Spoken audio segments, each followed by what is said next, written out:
Hoje eu tô aqui para te contar sobre 3 hábitos que eu excluí permanentemente da minha vida. Eu já fiz uma versão desse vídeo ano passado, acho que faz mais de um ano, mas hoje eu vim aqui com uma nova versão, porque como vocês sabem, a gente nunca para de se desenvolver. Quem se dedica de fato ao desenvolvimento pessoal tá sempre aprendendo sobre o mundo e principalmente sobre si mesmo, aquilo que deve deixar de lado, aquilo que deve implementar na sua rotina e na sua vida. Então hoje eu venho com esse vídeo sem mais delongas, vocês sabem que eu não sou muito de ficar enrolando aqui. Vamos para o primeiro hábito que eu deixei de lado permanentemente na minha vida. Primeiro hábito, reclamar daquilo que conscientemente ou inconscientemente eu permiti que acontecesse. Você já percebeu a quantidade de vezes que nós reclamamos no nosso dia? E a maioria das vezes a gente reclama de coisas que nós permitimos consciente ou inconscientemente que acontecesse. A autorresponsabilidade fala exatamente sobre isso, sobre você se enxergar como dono e principal da sua vida e entender que tudo que acontece na sua vida sim tem sua culpa. E por que eu tento tão deliberadamente tirar esse hábito da minha vida? Tento, porque não é fácil. Por muitas das vezes você se pega reclamando sem nem perceber. Eu lembro do meu começo no desenvolvimento pessoal que eu era uma pessoa extremamente reclamona. Uma coisa que nunca fez parte de uma característica minha é o vitimismo. Eu nunca fui uma pessoa vitimista, mas sempre fui uma pessoa muito reclamona. Tudo que acontecia na minha vida eu reclamava. E quando eu parei para perceber, a maioria das coisas, se não 97%, 98% daquilo que eu reclamava, eu tinha permitido de alguma forma que acontecesse. A dificuldade de quem reclama muito e sobre tudo é entender a culpa de fato. Como eu cheguei nesse ponto? Por que isso está acontecendo comigo? Eu vou te dar um exemplo. Se você é o tipo de pessoa que está em sobrepeso, você ganhou nos últimos anos ou nos últimos meses peso, quilos, e você percebe que aquilo não está te fazendo bem, você está aí toda inflamada, sem vitalidade, sem força de vontade, e mesmo assim você continua reclamando como se isso não fosse sua culpa. Eu tô acima do peso, inflamada, cansada, não tenho vitalidade, não tenho força de vontade, mas você não percebe que você só está colhendo aquilo que deliberadamente ou não você plantou. Esses dias até aconteceu um caso desse aqui em casa. Nós temos um cachorro, de estimação, e esse cachorro saiu fazendo cocô em todas as partes da casa, onde ele não deveria estar fazendo. Ele tem lá no chão o lugar onde é próprio para que ele faça isso, e ele, como eu falei, saiu fazendo por todo lugar. E aí eu me peguei reclamando dessa situação. Por que que ele está fazendo em todos os cantos da casa e não aonde eu coloquei ali para ele fazer? E ao mesmo tempo eu parei e pensei, eu me coloquei nessa situação. Eu escolhi deliberadamente ter um cachorro. Logo, o fruto da minha escolha, consciente ou inconsciente, tem consequências.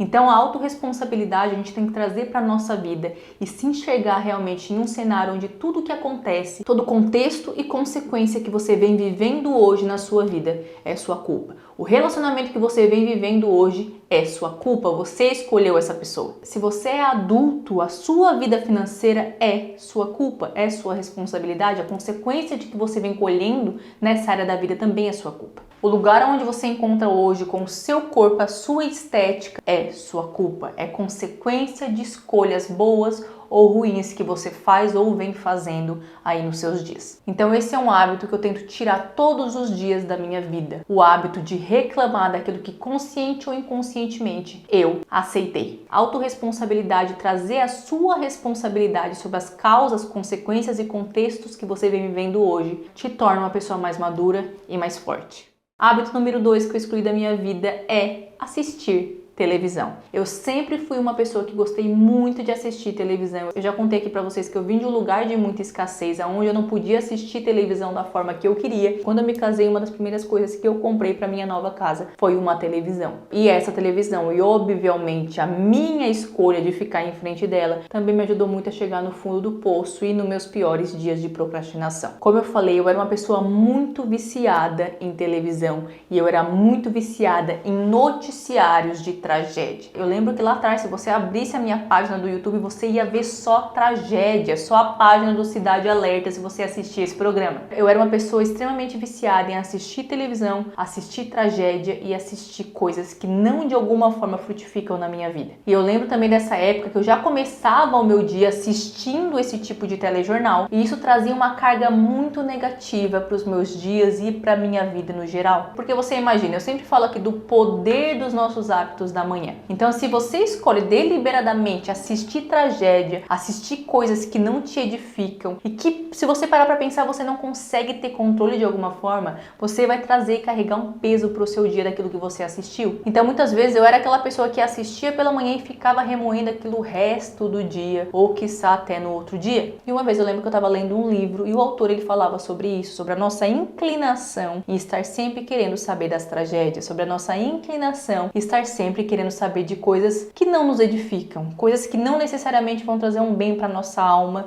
e para o nosso intelecto. Muito pelo contrário, trazem ainda mais peso para o nosso dia. E foi então a partir desse livro que eu decidi não mais assistir noticiário de tragédia e tampouco noticiários de notícias em geral. E eu sei que aí desse lado você pode estar pensando, tá, mas você não fica alienada, você não fica alheia ao que está acontecendo no mundo? O que eu entendi através desse livro, desse conhecimento, é que mesmo eu assistindo e vendo todos os jornais que passam durante o dia, eu não tenho controle nenhum do que acontece pelo mundo afora. Então por que eu vou ficar gastando o meu tempo e a minha energia, principalmente, que é uma coisa que tem que estar blindada diariamente, com algo que eu não tenho controle nenhum? Então esse é um dos hábitos que eu excluí permanentemente da minha vida e eu também te aconselho a fazer o mesmo. E seguindo agora para o último hábito que eu excluí permanentemente da minha vida e que tem muito a ver com o segundo hábito, é que eu parei de estar entretida o tempo inteiro. Voltando mais uma vez na pessoa que eu era antes do desenvolvimento pessoal, eu era aquele tipo de pessoa que não conseguia ficar em silêncio. Se eu entrava no carro, eu tinha que ligar uma música. Se eu chegava em casa, eu tinha que ligar uma TV porque eu precisava de barulho. E talvez você também é esse tipo de pessoa e não percebe. Você não consegue estar em um ambiente sem estar se entretendo, sem estar com um barulho de fundo, sem ter de fato algum barulho que te tire do silêncio total. As pessoas sempre me perguntam, Mai, me indica um livro sobre autoconhecimento, me indica um filme, me diz o que você fez para se autoconhecer e que você faz, porque o autoconhecimento ele é um processo que nunca acaba. E eu sempre respondo que o autoconhecimento ele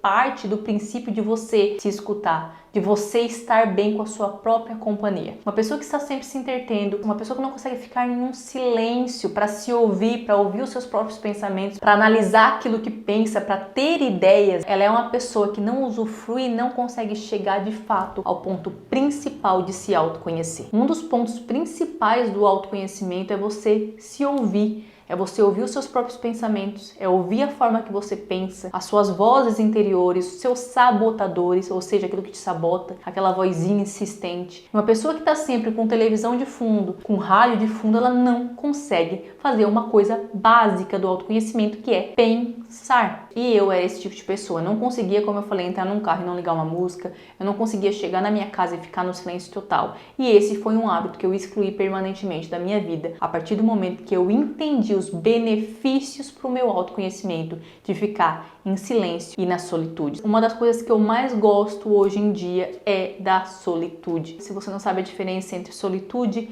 e solidão, eu te incentivo a saber um pouco mais sobre isso, mas basicamente a solitude é um silêncio e uma forma de estar sozinho, deliberado, ou seja, uma coisa consciente que você faz para que você consiga se autoconhecer, para que você consiga entender os seus padrões de pensamento e tirar proveito dessa ação. E eu tenho que confessar para vocês que dos 3 hábitos que eu trouxe para vocês aqui que eu excluí da minha vida, esse foi o mais difícil, porque realmente eu era muito viciada em televisão, em rádio, em música, em podcast, enfim, eu era muito viciada nisso. E tirar isso da minha vida para que eu consiga ter solitude, para que eu consiga escutar os meus pensamentos e me autoconhecer, foi muito difícil, porém, os benefícios são inúmeros para o nosso autoconhecimento. Então, esses foram mais 3 hábitos ruins que eu excluí da minha vida. Coloca aqui abaixo se você se identificou com algum e a gente se vê no próximo vídeo.